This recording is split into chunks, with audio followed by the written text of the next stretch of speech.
বন্ধুরা, জবজেনিক্স ইউটিউব চ্যানেলে আপনাদের প্রত্যেককে স্বাগত। ডিএ নিয়ে অত্যন্ত গুরুত্বপূর্ণ একটি আর্টিকেল মলয়বাবু প্রকাশ করেছেন। আপনারা প্রত্যেকেই প্রায় জানতে চাইছেন যে ডিএ কি জানুয়ারি মাসে পাওয়া যেতে পারে। তো সেই নিয়ে মলয়বাবু কিন্তু একটি আপডেট দিয়েছেন তার ফেসবুক পেজে। তিনি কি লিখেছেন সেটা প্রতিটা সরকারি কর্মচারী এবং অবসরপ্রাপ্তদের জন্য খুবই গুরুত্বপূর্ণ। অবসরপ্রাপ্তরা অনেকেই কমেন্ট করেছিলেন যে 2025 জানুয়ারি থেকে কি নতুন কিস্তিতে ডিএ ঘোষণা করতে পারে রাজ্য সরকার। সেই নিয়ে মলয়বাবু একটি ডিটেলস দিয়েছেন, অবশ্যই আপনারা দেখে নিন। কি বলেছেন আপনাদের জন্য ডিটেলসে দেখিয়ে দিচ্ছি। অনেক কর্মচারী, বিশেষ করে অবসরপ্রাপ্ত কর্মচারী সমাজ আমাদের কাছে জানতে চেয়েছেন যে আগামী জানুয়ারি 2025 থেকে এক কিস্তি ডিএ দেবে কিনা।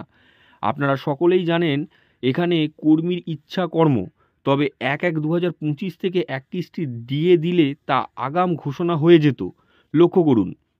তো মলয়বাবু বলছে যে পুরোনো দিনে যখন ডিএ দিয়েছিল, এর আগে যখন ডিএগুলো ঘোষণা হয়েছিল, সেক্ষেত্রে অনেক আগেই কিন্তু বলা হয়ে গেছিলো যে ডিএ দেওয়া হবে।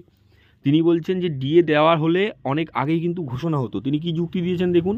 1/1/2020 ডিএ ব্যতীত বেতন কমিশন পরবর্তী 3/12/2020 নবান্ন থেকে মাননীয় 3% ডিএ 1/1/2021 থেকে দেওয়ার কথা ঘোষণা করেন।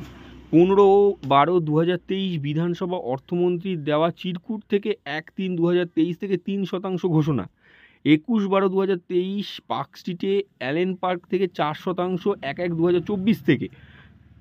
9/2/2024 বিধানসভা বাজেট পেশের দিন 4% 1/5/2024 থেকে পরবর্তী ভোটের কারণে 1 মাস কমে 1/4/2024 থেকে করা হয়।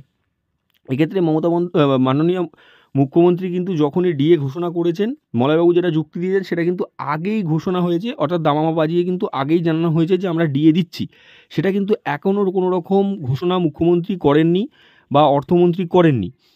তো এখনও কিন্তু ডিসেম্বর মাসে অনেকটা দিন সময় আছে, এখনও হাতে ডিসেম্বর মাসে প্রায় 12-13 দিন সময় আছে। এর মধ্যে যদি কোনো ঘোষণা তিনি করে দেন, সেক্ষেত্রে বছর শুরুতেই আপনারা কিছু শতাংশ ডিএ পেতে পারেন। নবান্নে বৈঠক চলছে ঠিকই, কিন্তু মুখ্যমন্ত্রী এখনও কিছু ঘোষণা করেননি। মলয়বাবু সেটাই বলতে চেয়েছেন যে আগে থেকে ঘোষণা করে তবে কিন্তু এই রাজ্য সরকার ডিএ দেয়। তো এখনও পর্যন্ত কোনো কিছু ঘোষণা হয়নি, কিন্তু বছর শেষে এখনও হাতে সময় রয়েছে। যদি রাজ্য সরকার ঘোষণা করে, সেক্ষেত্রে রাজ্য সরকারি কর্মীরা ও পেনশনাররা কিছু সংখ্যক ডিএ পেতে পারেন।